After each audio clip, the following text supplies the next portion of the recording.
Good evening. I want you to travel back with me for a moment. Not far, just to this morning when you woke up. What was the very first thought that entered your mind? Was it a memory from yesterday? A worry about a meeting later today? A long-term dream? Or was it simply the sensation of the sheets, the quality of the light filtering through the window, the sound of your own breath? Our minds are magnificent time-traveling machines. They can launch us into the regrets of the past or propel us to the anxieties of the future in a single silent leap.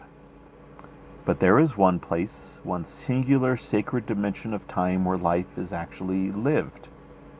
It's called now. Tonight we're going on an exploration of this place. We're going to talk about the art, the science, and the spirituality of being present. And we're going to use a fascinating map, a kind of descriptive language for the human experience called human design. Now, don't worry. You don't need to know anything about human design to follow along. Think of it like learning a few words in a new language to appreciate a beautiful masterpiece of poetry. Human design suggests that we are all imprinted with a unique energetic blueprint. The blueprint has different centers or energy hubs and 64 what are called gates, which are like 64 universal themes of the human experience. Everyone has access to all 64 of these universal themes of the human experience. But for each of us, some are more consistent and more reliable, what we call defined. We're not here to predict your personality. We're here to explore an energy. We are all, every single one of us, developing a relationship with each of these 64 themes. Tonight, we focus on just one, the one that holds the key to perhaps all the others. This is gate 20. In the ancient Chinese I Ching, from which human design draws inspiration, this energy is called Kuan, or contemplation. It's depicted as a sage standing atop a high tower, viewing the landscape not with judgment, but with clear, present awareness. He sees what is. In human design, gate 20 sits in the throat center, the hub of expression and manifestation. Its voice, its core keynote is simply this: I am now. It is the gate of pure existential presence. And it is, I believe, one of the most misunderstood and yet most powerful energies available to us. It's the energy that teaches us a profound truth echoed by Neil A. Maxwell, who said, "Moments are the molecules that make up eternity." Our eternity is not some far-off reality. It is being assembled right here in the substance of our nows. So, how does this energy of the now accurately operate within us? This is where the map gets truly interesting. Gate 20 is uniquely social. It's a bit like a master connector, sitting in the throat center, waiting to give a voice to the other energies. It can form a channel, a defined connection with 3 different partners. Each partnership tells a completely different story about what it means to be present. First, it can connect to gate 10, the center of identity and love. It forms the channel of awakening. This isn't just about being present, it's about being present in your higher self. Gate 10 is the energy of self-love, of behaving in a way that is true to your unique spirit. When it joins with gate 20, you get the expression of awakened identity in the now. People with this channel consistently defined have a kind of moral or spiritual immediacy. They strive to live their principles in every single moment. Their mantra isn't just, I am now. It's, I am my truth now. Think of the quiet courage of Rosa Parks. Her refusal to move wasn't a pre-planned political act. It was, as she described it, a moment where a lifetime of conviction settled into a single present action. It was the channel of awakening made manifest. She embodied her truth in the now, and that presence changed the world. This is a projected energy, meaning its power is mostly deeply felt when it's recognized or invited. When someone with this channel is asked, "What do you think?" their answer, spoken from that place of present conviction, can awaken everyone in a room. Next, Gate 20 can connect to Gate 34, the gate of power, of pure power in the sacral center. This creates the channel of charisma. This is the only channel that makes a pure manifesting generator, as human design would call it. And let me tell you, this is presence with an engine, a very, very big engine. The sacral center is raw, sustainable life force energy. When it gets a direct, uninterrupted line to the throat, thoughts must become deeds. There is almost no gap between impulse and action. This isn't quiet presence of the sage on the tower. This is the dynamic, kinetic presence of the athlete in the zone, the chef in the whirlwind of creation, the leader on the battlefield. The charisma here isn't slick or learned. It's the magnetic pull of someone who is so completely and powerfully doing that you can't help but be swept up. They lead by moving when they walk into a room. You feel the vitality. It's the energy that says, "Enough talk. Let's go. Now." General George S. Patton, for all his controversy, embodied this. His motto was, "A good plan violently executed now is better than a perfect plan executed next week." That is the voice of 34 to 20. It's the power of now made manifest. The challenge for these dynamos, well, it's learning to ensure their sacral center has truly responded with a yes before they launch. Otherwise, their powerful engine can burn them out, chasing action for action's sake. And finally, Gate 20 can partner with Gate 57, the gate of intuitive clarity in our awareness center. This forms from the channel of the brain wave. This is the presence of instinct. The spleen is our oldest awareness, our survival instinct.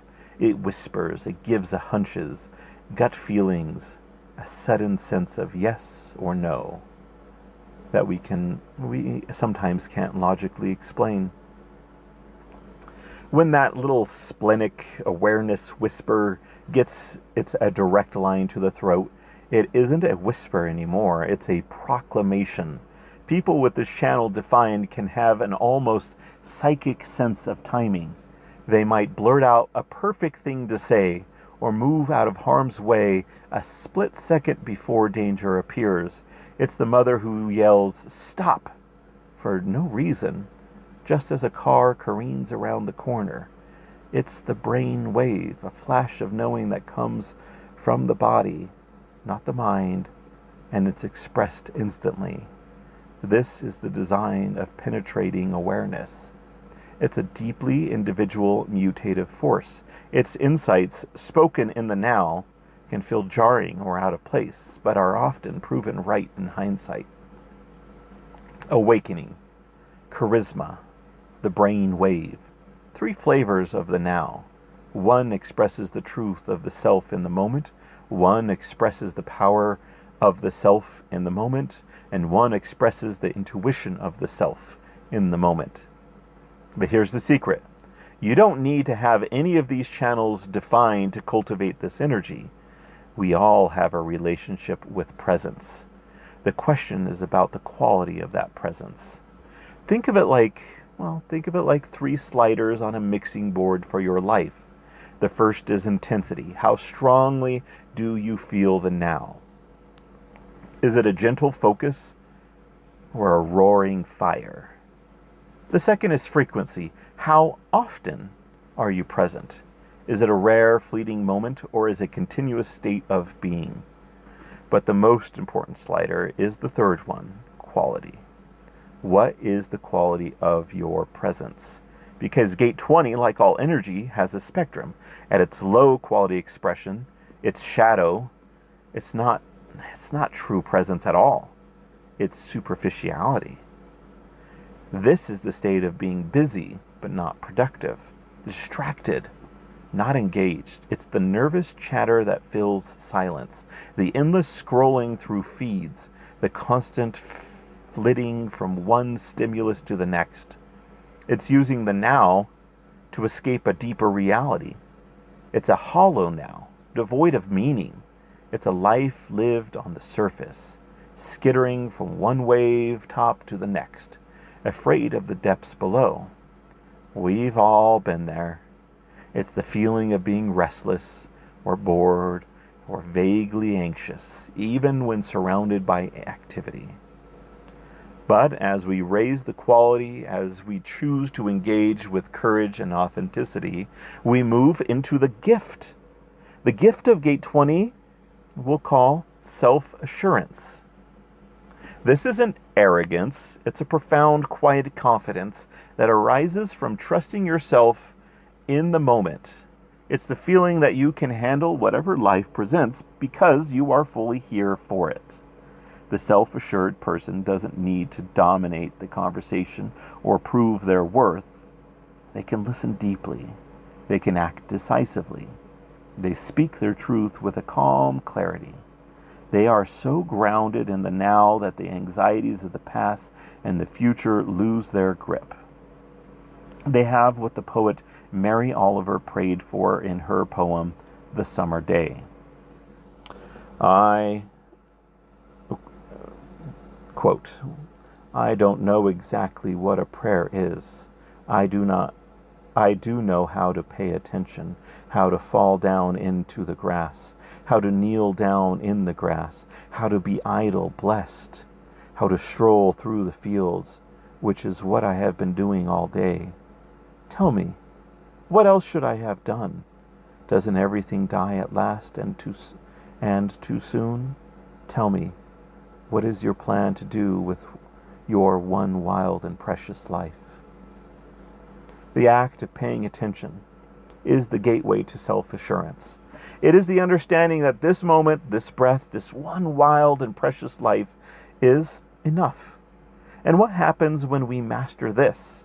When our presence is so complete, so unconditional, that our very being becomes an act of love. We touch the highest expression of this gate, the divine. The word for it is simply presence.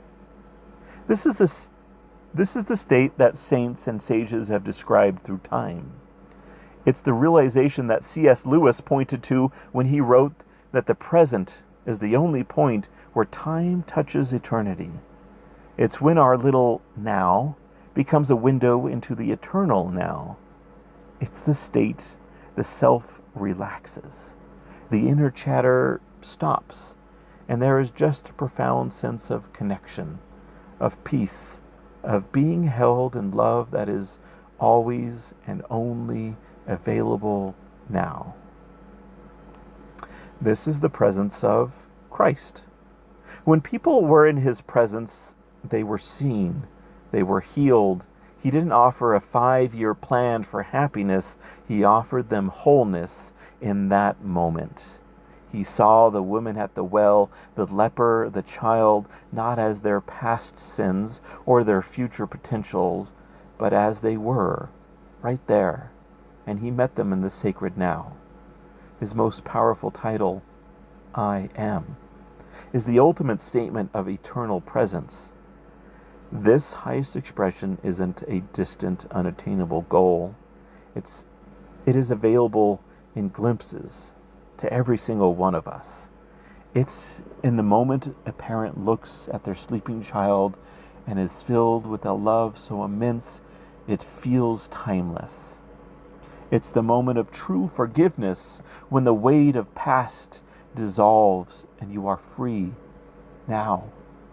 It is the quiet of sincere prayer when you feel an answer not in words, but in a profound sense of peace. So, how do we get there? How do we move from superficiality to self-assurance and open ourselves to moments of true presence? We practice. We treat presence as a skill. We can start small with a single mindful breath, with choosing to put our phone away during a meal with someone we love. We can create now anchors. Every time you walk through a doorway, you can take one conscious breath and ask, am I here now? We can learn to play the impulse delay game. When you feel the twitch to react, to interrupt, to buy the shiny thing, just pause for 5 seconds. The tiny gap is where wisdom is born. It allows your deeper authority, your gut, your heart, to catch up with your impulse. And we must be honest with ourselves. We must ask the hard questions. Am I using this moment to distract myself or to connect? Are my words and actions right now reflecting my true self or a mask? Is fear holding me back from acting on what I know is right today? The journey of Gate 20 is the journey of coming home to yourself, to this moment, to the only place where life can be touched, where love can be felt, and where God can be found. The world will constantly try to pull you away. It will sell you on the promise of a better future and haunt you with ghosts of your past. It will tell you that you are not enough right now. But your design, your very spirit knows the truth. The truth is that the entire universe conspired to bring you to this exact moment. All of history has culminated in this breath. All of eternity is accessible through this sliver of time. Your life is not a dress rehearsal. The curtain is up. The stage is lit. The audience is waiting. And the play is happening now. So I ask you, as Mary Oliver did, what will you do with your one wild, precious life? My hope, my prayer, is that you will choose to live it. Not tomorrow, not yesterday, but now. Thank you. Good night.